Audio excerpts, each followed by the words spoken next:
my daughter and my coach training, and just getting prepared. Everything else is bullshit. Everything else, the fight matters tomorrow. So you know, I said to the UFC, I'll be in for weigh-ins and the fight. I don't really care about anything else. I'm chilling. It's probably easier in some ways. You didn't have to mess with us all week. Yeah. Talk to us about the cut that you did have. I mean, how big did you ultimately get? And I mean, how much did you have to cut? And I mean, is this the right weight class for you? Yeah, I've misjudged it a little tiny bit this time because obviously you get ahead of yourself. So I know some guys in the past who've moved up and then still missed weight because you think, oh, now, I've got how many ever kilos to gain. I didn't do that. I wanted to stay around what I would walk at welter, which was massive anyway. But fight week, I knew going in 6, 7 kilos for me is perfect.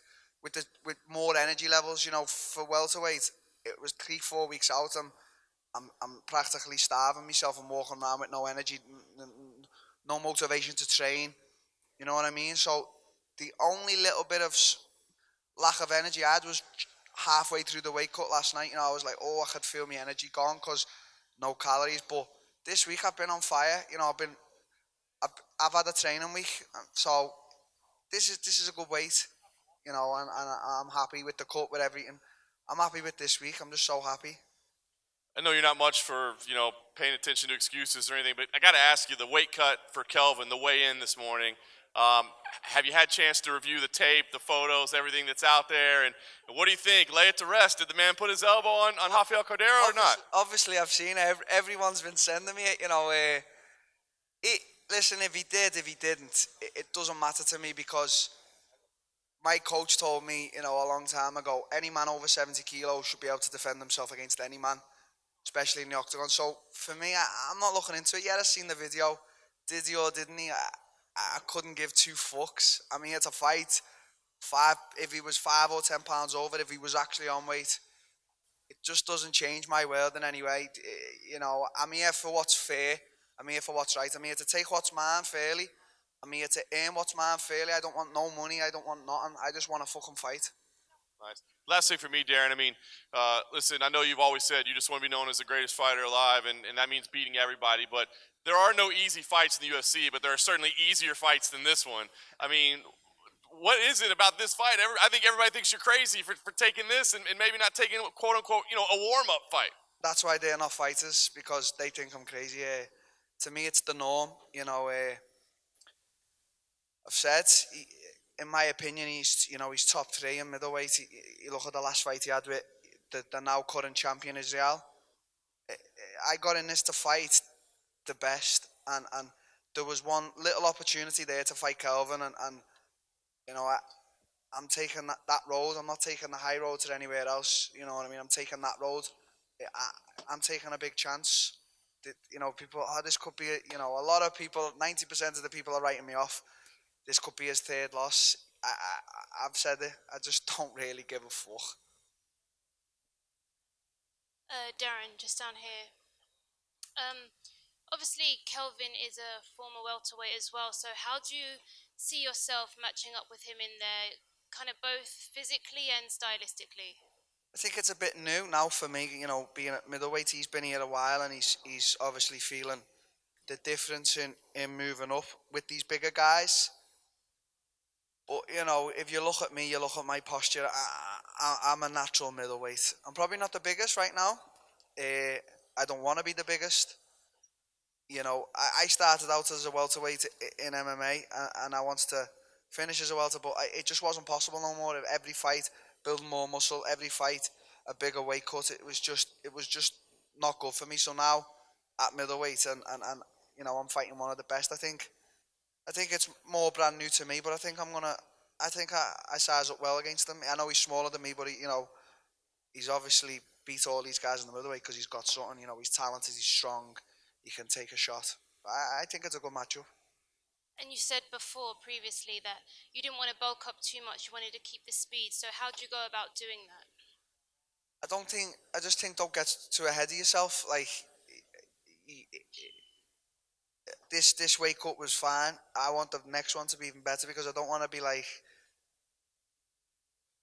eating more than necessary just for the sake of it. Obviously, it's common knowledge fighters over a weekend will pig out a little bit more, but I just want to keep on a good diet, good healthy portions, keep my body healthy, and just have the minimal cut that is possible. And obviously this week a lot of things.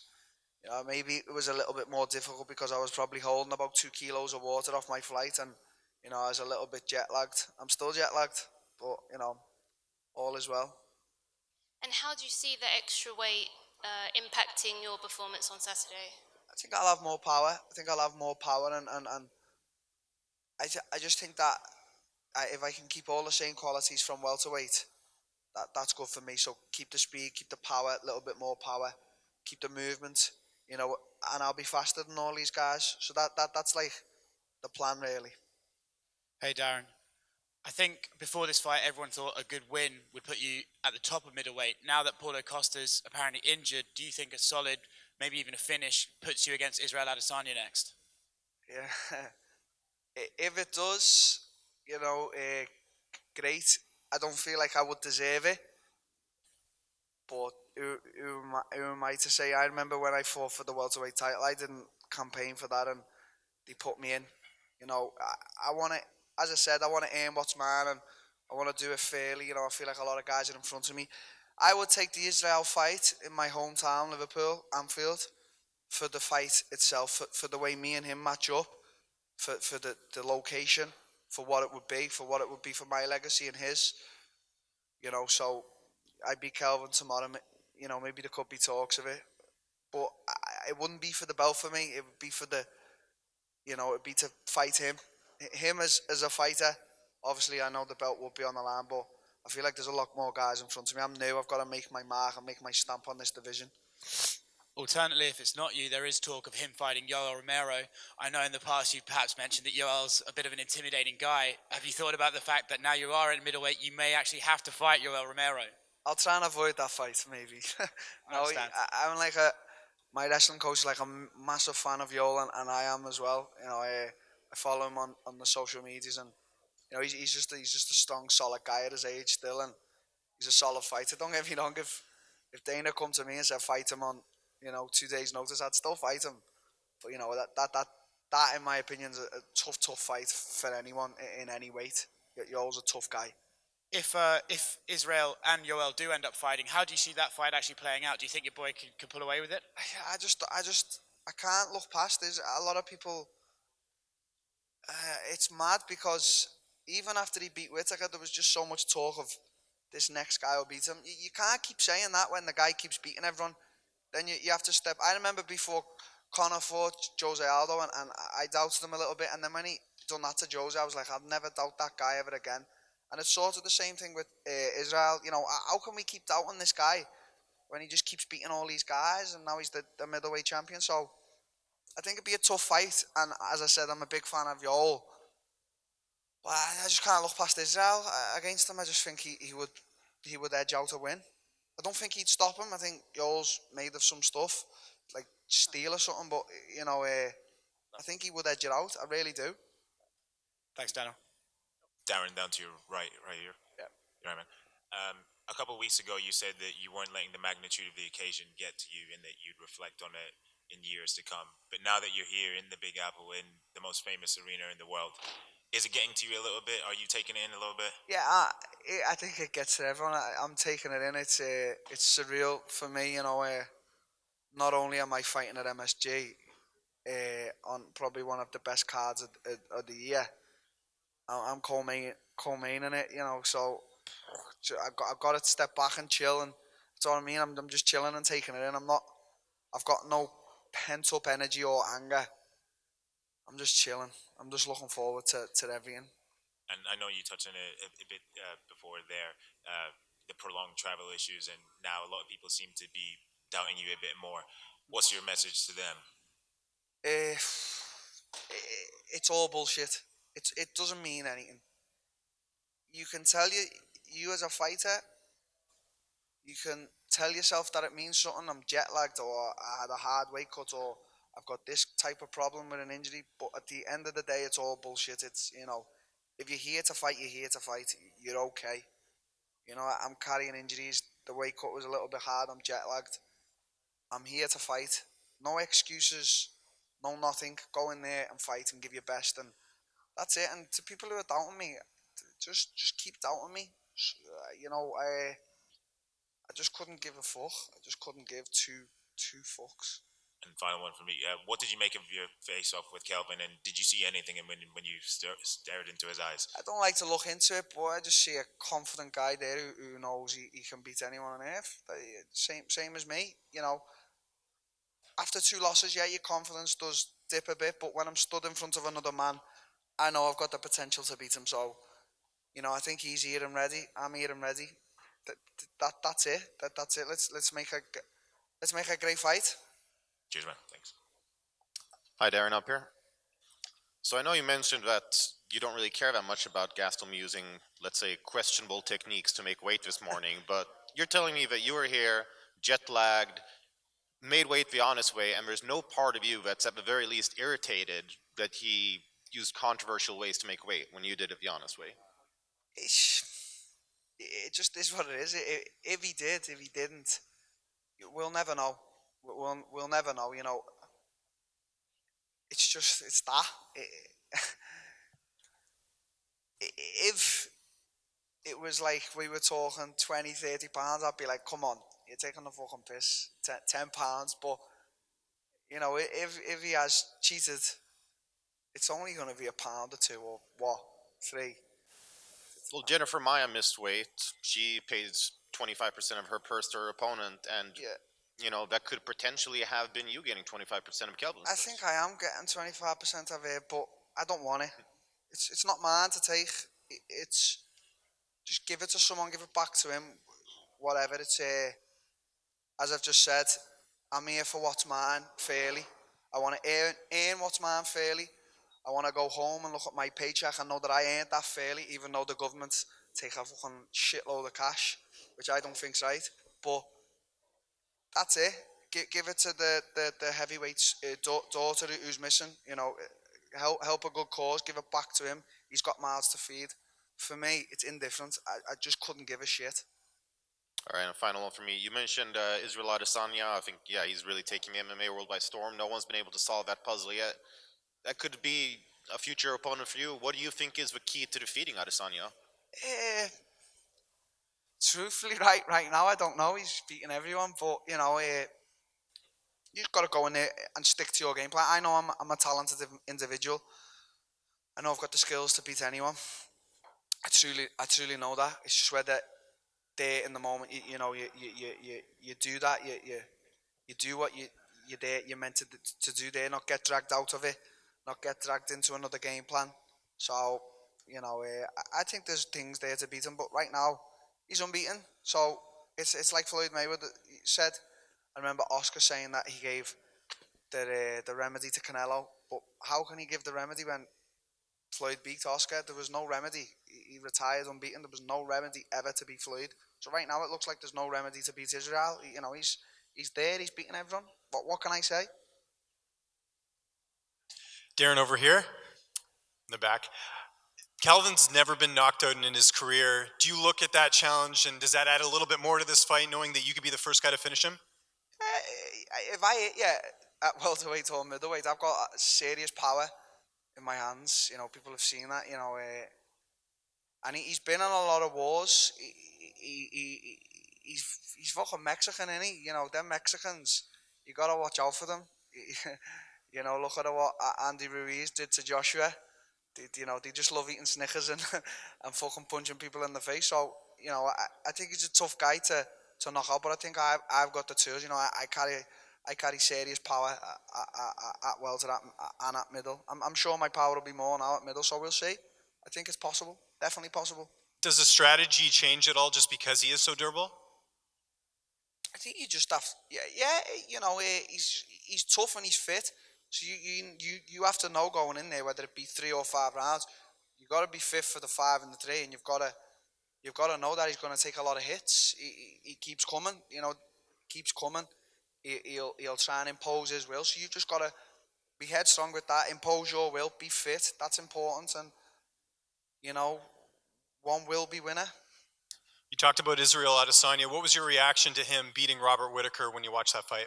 Just didn't expect it. I just thought that because of what I seen from Robert fighting Yoel twice, I thought,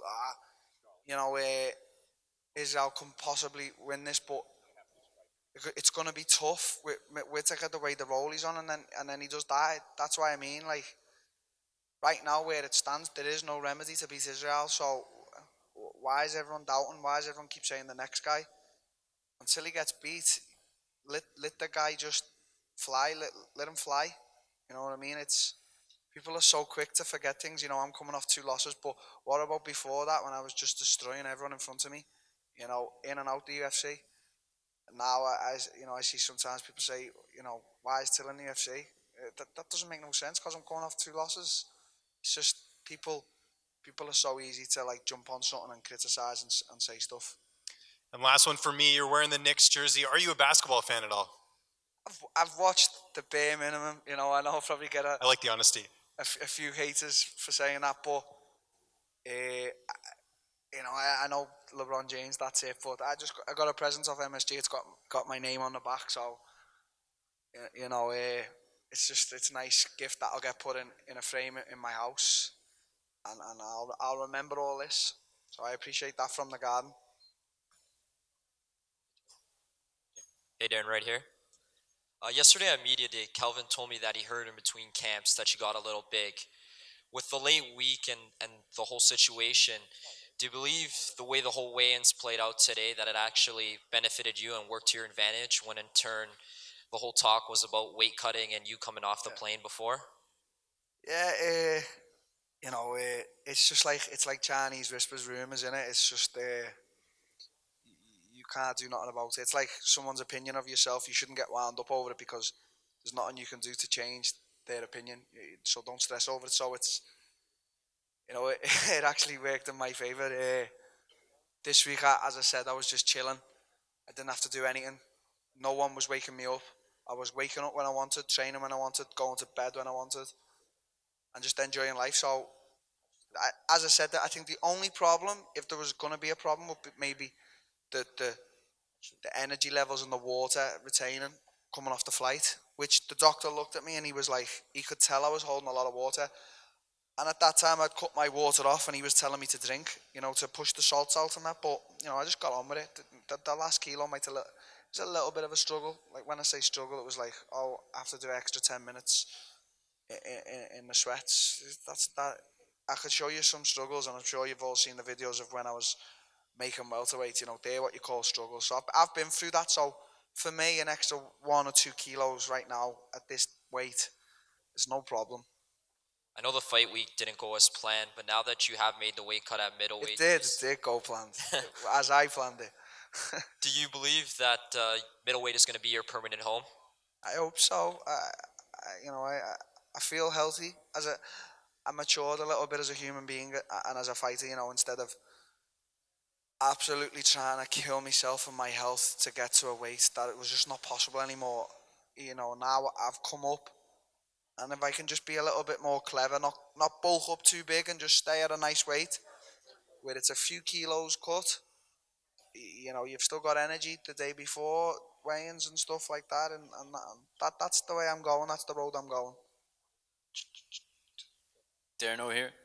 Um, I know moving up a weight class you're doing this because you want a healthier option for you, but does part of it excite you because it seems that 185 is more striker dominated? If you look at the former champion, if you look at the current champion Israel Adesanya as well, they're strikers, whereas you look at 170, there's a lot of wrestlers. Does part of that add to it, the fact that there's exciting styles and it's more striking base up there? Yeah, most definitely, but also at welter it would have been good to fight some of these guys like the champ and Colby and stuff like that, because their wrestling abilities, and I'd love to see how I fare against them. I know I lost in my welterweight world title fight against Tyron, but I lost because of the striking. He tried a few takedown attempts and he wasn't able to do it. And I think he's a little bit of a different wrestler from them 2 guys I've just mentioned, but that excites me as well because putting to the test who the true martial artist is. You know, this is what mixed martial arts is about. But yeah, there's a lot of strikers and Yoel at this weight, so yeah, it's exciting to inflict pain and receive pain. That's what excites me.